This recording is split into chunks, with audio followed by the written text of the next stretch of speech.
In a recent poll, nearly 3/4 of Americans expressed concern about inaccurate political information. But this isn't just a challenge for the internet age, it's a problem that goes back to the birth of the American Republic.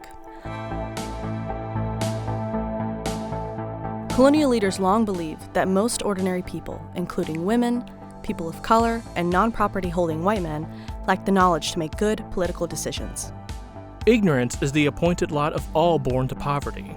I thank God there are no free schools nor printing in Virginia, for learning has brought disobedience. For a king, ignorance was desirable. It kept things simple. But following American independence, some members of the founding generation began to ask, how could a republic thrive if its people were too uninformed to choose good leaders?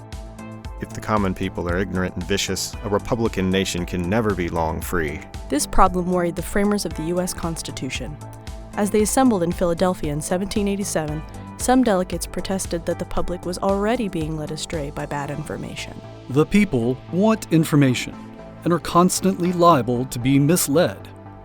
The Constitutional Convention created a government with features like the Senate and the Electoral College, in part to protect the nation from what they considered to be an ignorant public.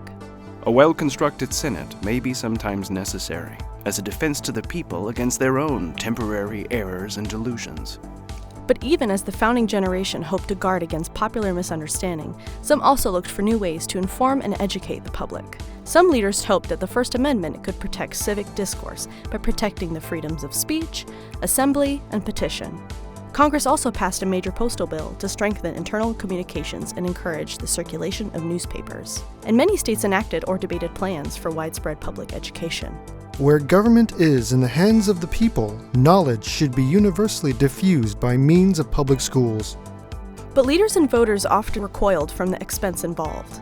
Thomas Jefferson first proposed public schools and a university for white Virginians in 1778. To his frustration, the legislature repeatedly rejected this and other plans. The tax, which will be paid for this purpose, is not more than the 1,000th part of what will be paid to kings, priests, and nobles who will rise up among us if we leave the people in ignorance. It took more than a century after Jefferson's advocacy before the nation achieved universal public schooling, including for women and Black Americans. Over the years, changing media technologies improved ordinary people's access to information.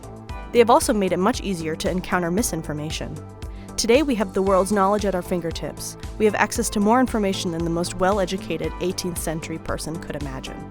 But the question remains, have we achieved the founders' dream of a well-informed citizenry?